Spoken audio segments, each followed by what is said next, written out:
ओम नमः शिवाय। जय भोलेनाथ। नमस्कार प्रिय भक्तगणों, स्वागत है आप सभी का हमारे YouTube चैनल अनमोल मंत्र में। प्रिय दर्शकों, आज का प्रसंग है माता पार्वती ने भगवान शिव से पूछे 4 सवाल। पहला, मांसाहार पुण्य है या पाप? दूसरा है, कौन सी भूल के कारण बड़े से बड़ा पुण्य नष्ट हो जाता है? तीसरा प्रश्न, संसार में सबसे बड़ी भूख क्या है? चौथा प्रश्न है, कौन सी चीज़ है जिसकी प्रतीक्षा जितनी करो उतनी ही बड़ी हो जाती है? तो प्रिय भक्तगणों, भगवान शिव ने माता पार्वती के मन में उठे प्रश्नों का समाधान कैसे किया, सुनेंगे आज के इस बड़े ही दुर्लभ कथा में। कहा जाता है कि माता पार्वती के प्रश्न लोक कल्याण के हित में पूछे गए हैं, इसीलिए जो भी इस कथा को प्रसन्नचित्त मन से सुनता है उसे अपने जीवन में सभी पापों से मुक्ति मिल जाती है। मनुष्य माया रूपी भवसागर से पार हो जाता है, जीवन सुखमय और सरल हो जाता है, घर में सुख समृद्धि बनी रहती है, भाग्य के द्वार खुलते हैं। तो आपको आज इस कथा को पूरा प्रसन्नचित्त मन से सुनना है। आइए चलिए सुनते हैं आज की यह पुण्य फलदायी कथा। एक बार कैलाश पर्वत पर भगवान शिव अपने गणों के साथ विराजमान थे। तभी माता पार्वती अपनी सखियों के साथ वहां आई और भगवान शिव के चरणों में पुष्पांजलि अर्पित कर उनकी स्तुति करते हुए प्रणाम किया। उसके बाद वे भगवान शिव के भोजन की व्यवस्था के लिए वहां से चलने लगी। तब महादेव ने उन्हें रोकते हुए कहा, हे देवी, आज आपके मन में कोई प्रश्न नहीं आ रहा? आप तो अक्सर ही लोक कल्याण के हित के लिए प्रश्न किया करती हैं। भगवान शिव ने देवी पार्वती से कहा, अगर आपके मन में इसी समय कोई प्रश्न उमड़ रहा है तो आप मुझसे ज़रूर पूछिए।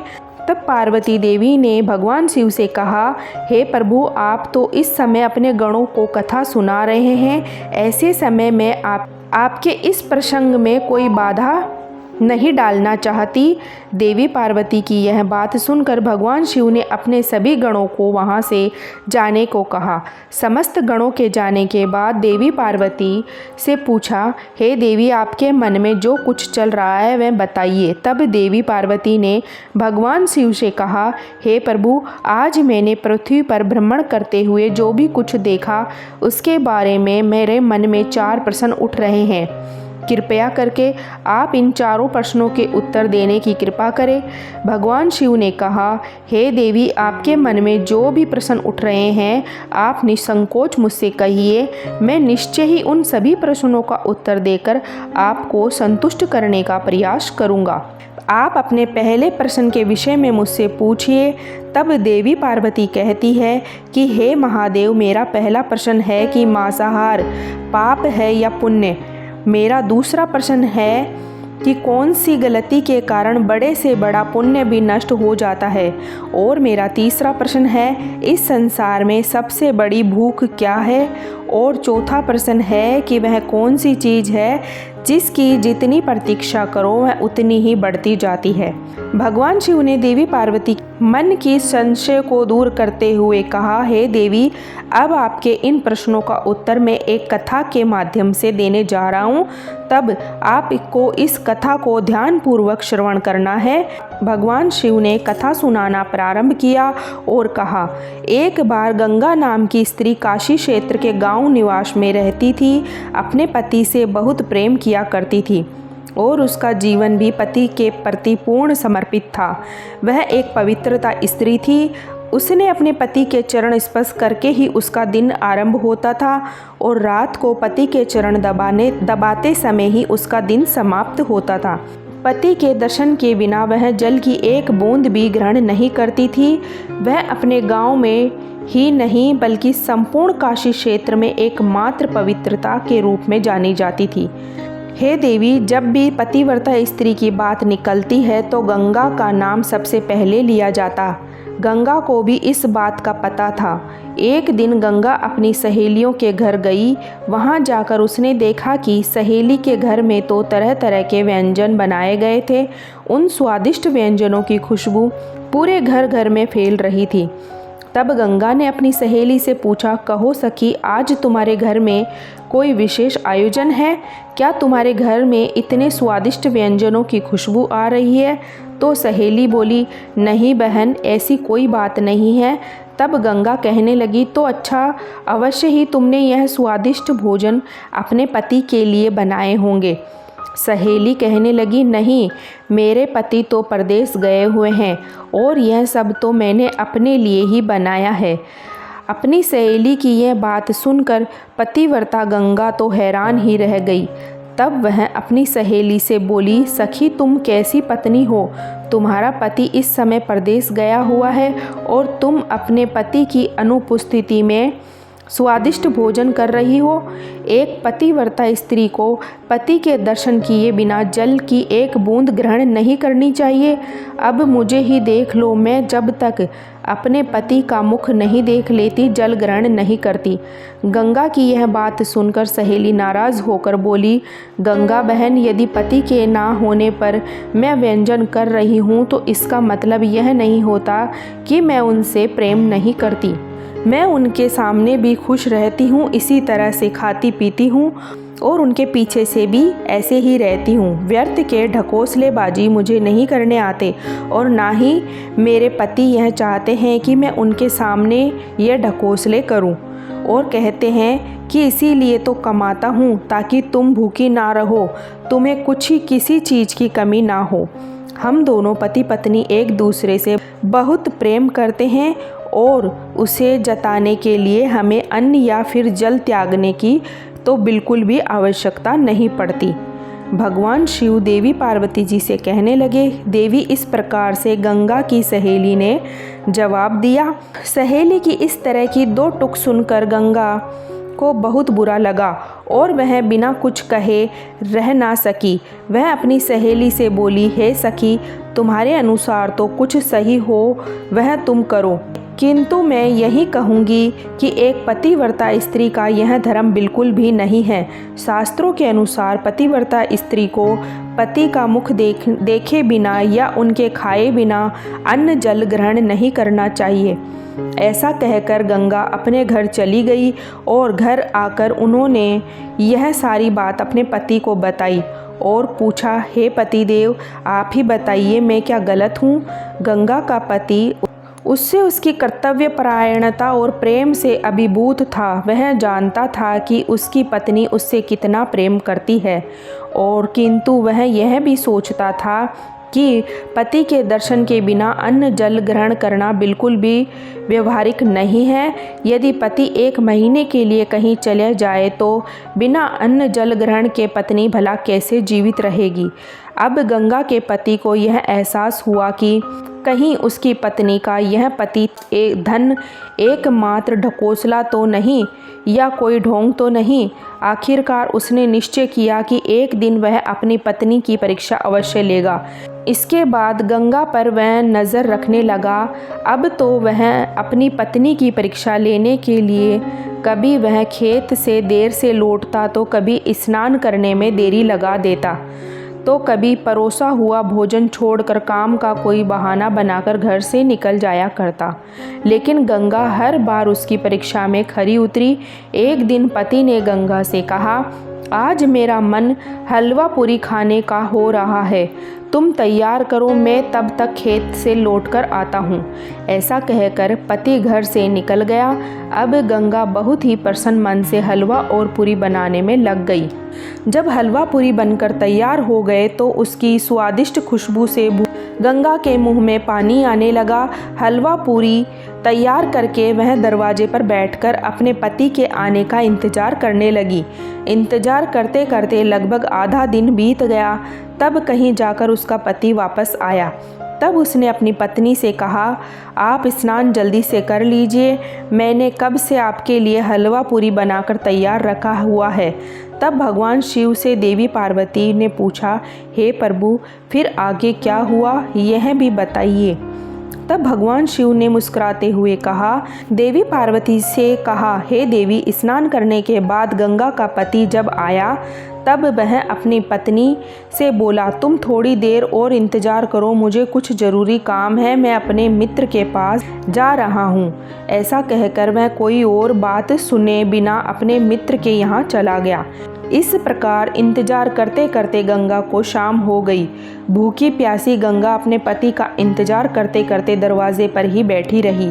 रात होने पर जब उसका पति वापस आया तो वह थका होने का बहाना करके खाना खाने में आनाकानी करता रहा।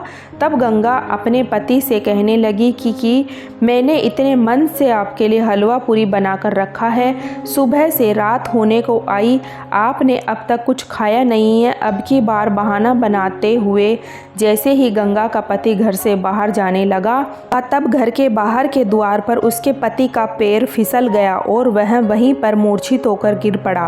गंगा ने अपने पति को हिलाने की बहुत कोशिश की, लेकिन उसने देखा कि उसके पति की आंखें तो फेल हो चुकी थी।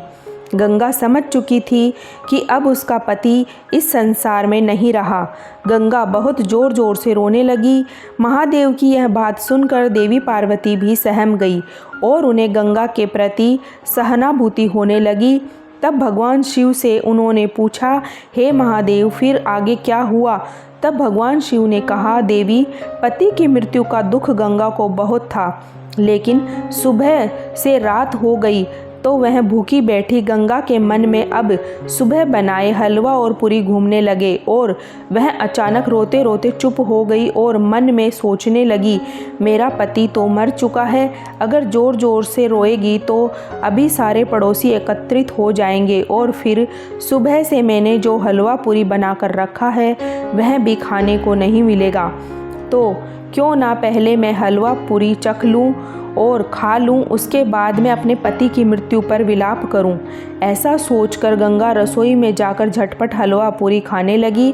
भगवान शिव देवी पार्वती जी से कहते हैं, देवी, दरअसल गंगा का पति उसकी परीक्षा ले रहा था।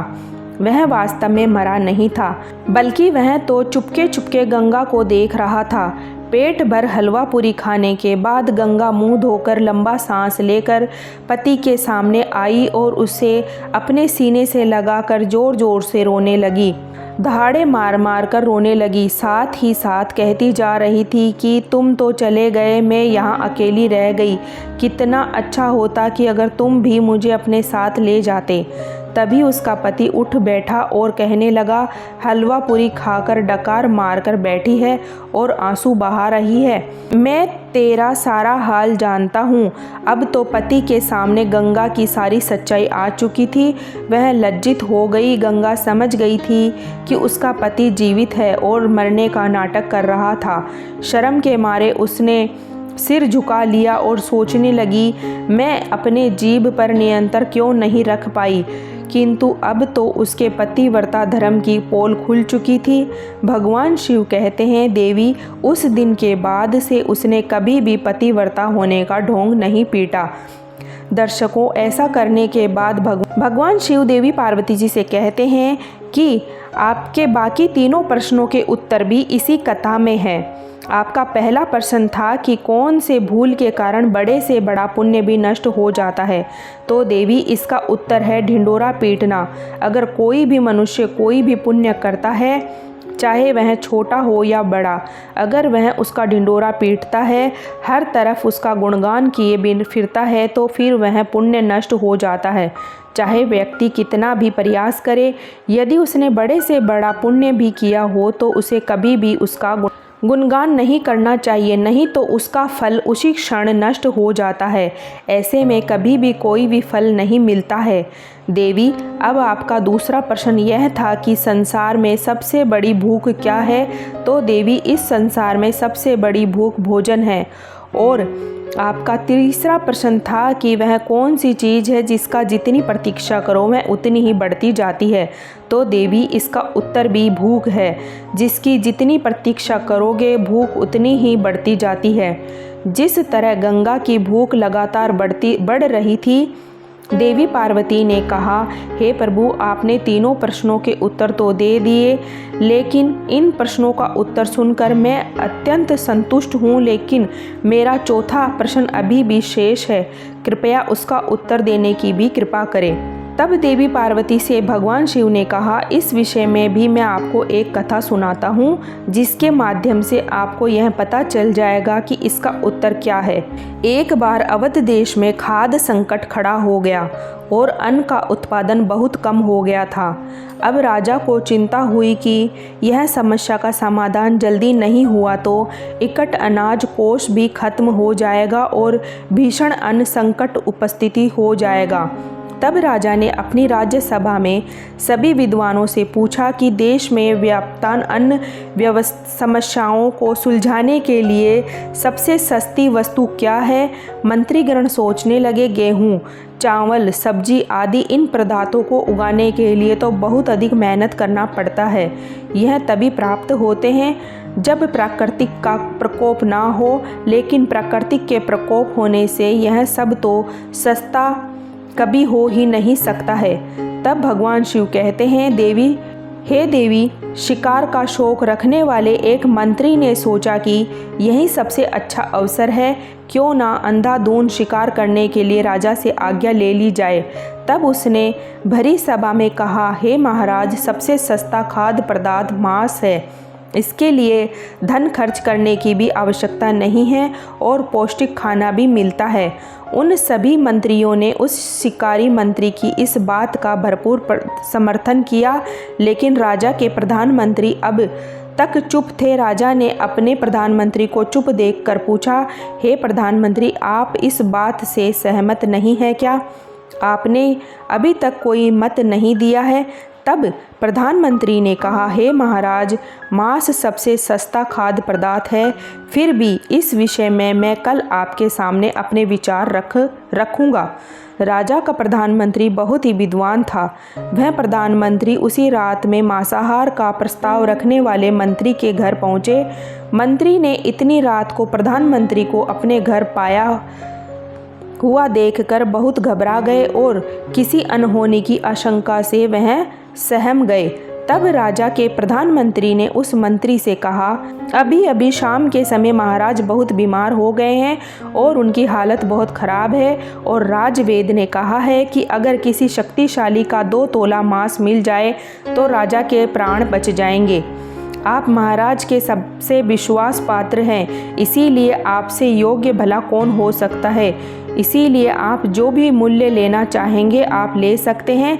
अगर आप कहें तो इस नेक काम के लिए मैं आपको 1 लाख स्वर्ण मुद्राएं भी दे सकता हूँ, या फिर एक बड़ी जागीर भी आप अपने लिए मांग सकते हैं।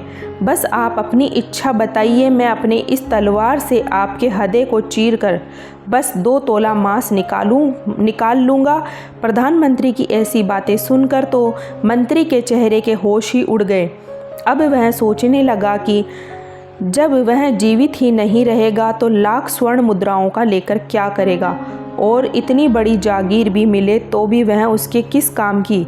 वह डर के मारे झटपटाने लगा, अंदर भागा और अपनी तिजोरी के 1 लाख स्वर्ण मुद्राएं लेकर आया और प्रधानमंत्री को देकर उसके पैर पकड़ लिए और गिड़गिड़ाने लगा और बोला, महोदय, मैं आपको 1 लाख मुद्राएं अपनी ओर से देता हूँ, आप इसे 1 लाख मुद्राओं से मिला ले।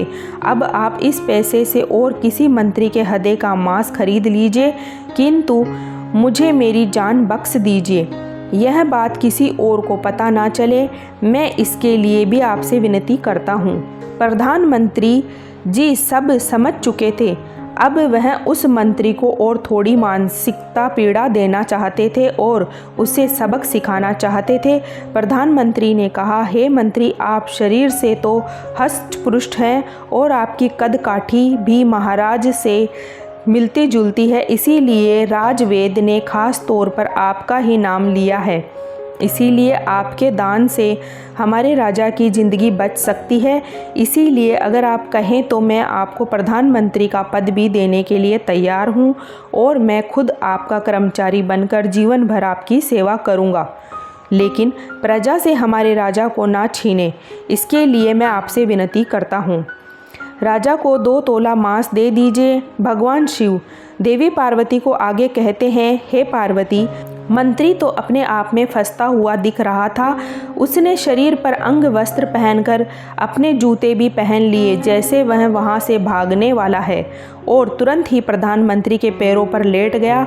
उसने गिड़गिड़ा कर कहा, प्रधानमंत्री से याचना की, हे प्रधानमंत्री, मैं इस योग्य नहीं हूँ। जब मेरे प्राण ही नहीं रहेंगे तो मैं भला प्रधानमंत्री का पद लेकर या राजा का सिंहासन भी मिल जाए उसे भी लेकर मैं क्या करूँगा। आप चाहें तो मेरा सब कुछ ले लीजिए, किंतु आप मेरे प्राण ना ले। मैं अपना यह घर और सारा धन भी आपको सौंप दूंगा। मैं आपको विश्वास दिलाता हूँ कि आज ही रात को इस राज्य से भी निकल जाऊंगा। ऐसा कहकर वो अपने घोड़े की ओर भागा, और जैसे ही वह अपना घोड़ा उठाने लगा तभी पीछे से आवाज़ आई कि अभी अभी तो तुम अपने पीछे अपने परिवार को भी छोड़कर जा रहे हो। तब मंत्री बोला, मेरे प्राण से बढ़कर मेरे लिए अभी कुछ भी नहीं है। जब यह जीवन ही नहीं रहेगा तो मैं अपने परिवार का क्या करूँगा। अगर जीवन रहा तो ऐसे ही सुखी रह लूँगा। ऐसे कहकर मंत्री घोड़े पर सवार होकर वहाँ से चलने ही वाला था कि प्रधानमंत्री ने घोड़े की ओर डोर पकड़ ली और वह मंत्री से बोले, भागने की ज़रूरत नहीं है, आप आराम से अपने घर में रहो, मैं किसी और को पकड़ने का प्रयास करता हूँ। ऐसा कहकर प्रधानमंत्री वहाँ से चले गए। प्रधानमंत्री के वहाँ से जाने पर मंत्री के बेचैन हृदय को थोड़ी सी राहत मिली।